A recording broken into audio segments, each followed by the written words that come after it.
Les impérialistes, ils ont une vision du monde que je m'en vais vous expliquer. Le monde se résume en un triangle pour eux. Vous verrez le triangle dans la plupart de leurs insignes. Peut-être que vous ne comprenez pas, mais le monde se résume en un triangle. Pour eux, au sommet du triangle se trouve l'empire du bien. Et l'empire du bien, c'est eux. C'est la prospérité, c'est tout ce qui est positif. C'est eux qui ont droit à tout ce qui est bonheur sur ce monde. C'est eux qui ont droit à toutes les richesses. C'est à eux d'imposer leur manière de voir le monde. C'est à eux d'imposer leur vision, leur mode de vie. Voilà pourquoi pendant la colonisation ou leur conquête, je dirais, ils venaient vers nos terres et ils disaient qu'ils ont découvert nos terres parce que pour eux, nous sommes des sauvages. Nous n'avons rien de comme eux, en fait. Donc, ils nous appelaient des indigènes. Et c'est eux, le peuple. Ils s'arrogent tous les droits. Et pour eux, le monde doit marcher comme ce qu'ils veulent. C'est simple. Je prendrai quelques exemples. Regardez à travers leurs films. Ils ont préparé l'esprit de leur peuple pour les faire comprendre qu'ils sont les meilleurs. C'est eux qui doivent tout posséder. Vous ne direz pas le contraire. Dans tous leurs films qu'ils propagent, vous trouverez toujours les méchants. Ce sont soit les Russes, soit les Sud-Américains, soit les Noirs qui jouent les mauvais rôles de trafiquants de drogue, de proxénètes, de trafic d'humains, jusqu'à un passé récent, bien sûr. Vous trouverez les Arabes qui jouent le rôle des terroristes. Voilà un peu comment ils perçoivent le monde.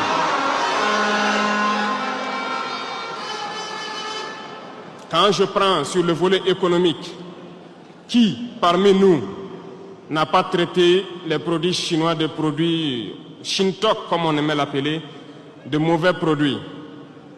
Mais aujourd'hui, je peux vous dire qu'on a tout tort. Parce que la Chine est à un niveau de technologie assez avancé. Et c'est en Chine que la plupart de ces pays viennent s'approvisionner, mettre leur marque dessus et nous revendent comme étant leur propriété. Regardez autour de vous. Nos entrepreneurs qui sont dans le BTP ne diront pas le contraire. Tous leurs engins aujourd'hui sont chinois. Ceux qui font le transport ne diront pas le contraire. Ils nous ont menti parce que nous avons fait le tour du monde un peu dans ces 20 mois pour chercher des entreprises, pour chercher des usines. Et nous avons compris que tout revenait là-bas. Mais par leur communication, ils nous ont amenés à détester tous les produits chinois, à vouloir nous faire comprendre que ce qui est bon venait de chez eux, pas forcément d'ailleurs. C'est simple. Remonter le temps. Pour mieux comprendre ce que je dirais, il faut remonter un peu le temps. Et j'espère que certains iront lire. Qui sont les tsars, les conquêtes mongoles, les empires perses, turcs et ottomans? Lisez leur histoire. Suivi tout de bout en bout. Jusqu'actuellement, ils sont en train de récolter le riz. Mais on a de braves paysans. Il les suffisait d'un peu d'aide. On était parti sur 11 000 hectares. On en est à 15 000 hectares. C'est un échantillon. La plupart des bas-fonds où les gens sont partis, on me renvoie les films que je suis quand ils interactent avec les paysans. Vous allez les trouver, ils ont des bassins de 50 hectares. Mais du fait de la pauvreté, ils ne peuvent que cultiver 1 ou 2 hectares. Qu'est-ce qu'on a fait? On a trouvé de l'argent. On laboure tout, les 50 hectares gratuitement. On vous donne les intrants et on vous donne les semences améliorées que nos chercheurs ont produit. C'est les chercheurs burkinabés, toutes les semences qui ont été données, c'est eux qui ont produit.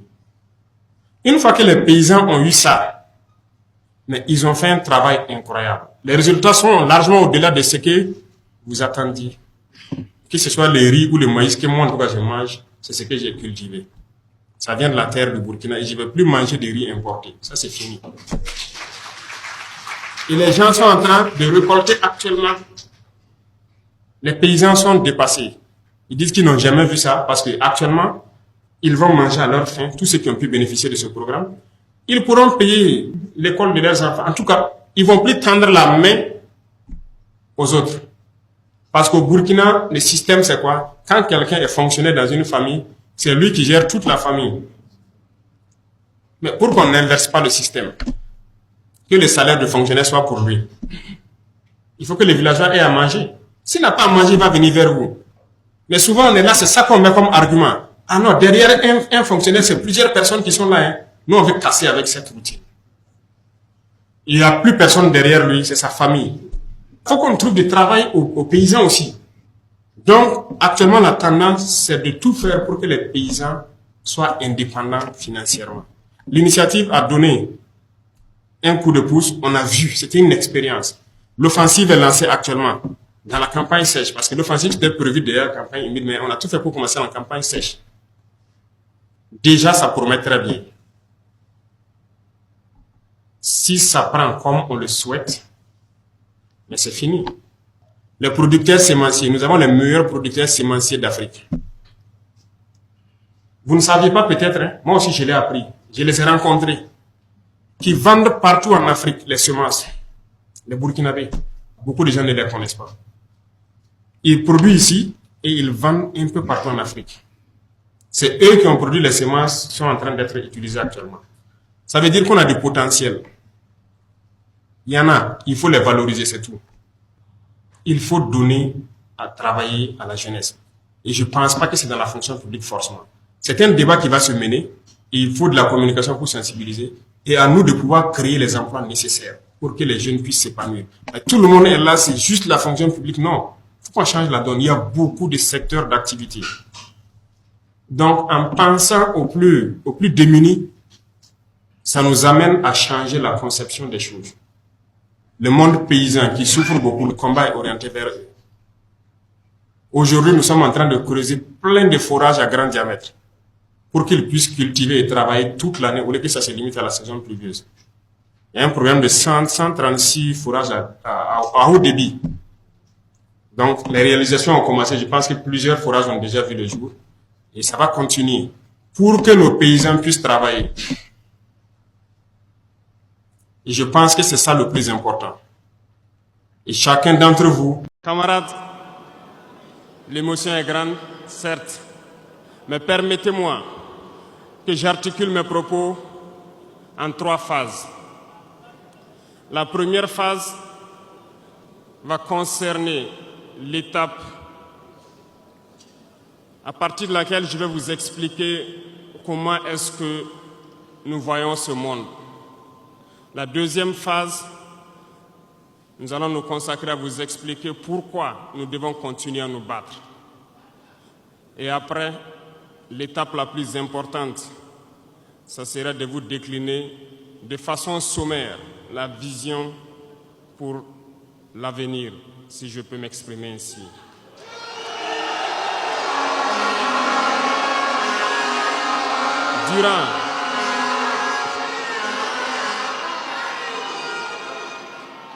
Durant ces 20 et quelques mois passés donc à la tête de l'État, nous avons eu à rencontrer plusieurs hommes politiques venus de toutes parts. Nous avons rencontré des centaines de diplomates venus de toutes parts. Nous avons rencontré des hommes d'affaires venus d'un peu partout du monde. Nous avons été ouverts à tous ces échanges, à toutes ces discussions pour pouvoir apprendre du monde, pour pouvoir comprendre le monde. Et aujourd'hui, je pense que l'occasion est très belle pour que je puisse vous expliquer quelles conclusions nous avons tirées de tous ces rendez-vous que nous avons eus avec des hommes politiques venus de tous les continents, des diplomates venus de tous les continents. C'est très important.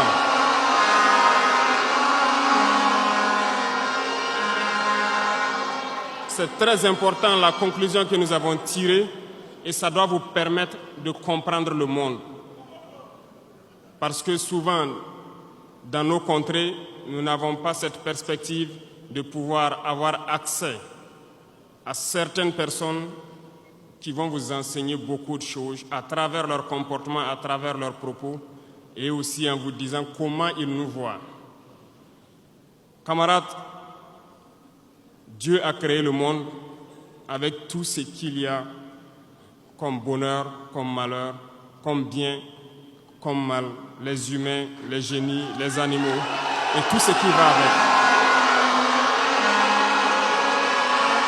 Mais nous, humains, avons décidé de faire du monde autre chose.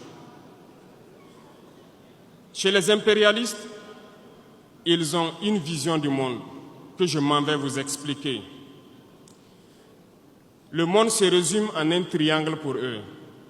Vous verrez le triangle dans la plupart de leurs insignes. Peut-être que vous ne comprenez pas, mais le monde se résume en un triangle. Pour eux, au sommet du triangle se trouve l'empire du bien. Et l'empire du bien, c'est eux. C'est la prospérité, c'est tout ce qui est positif. C'est eux qui ont droit à tout ce qui est bonheur sur ce monde. C'est eux qui ont droit à toutes les richesses. C'est à eux d'imposer leur manière de voir le monde. C'est à eux d'imposer leur vision, leur mode de vie.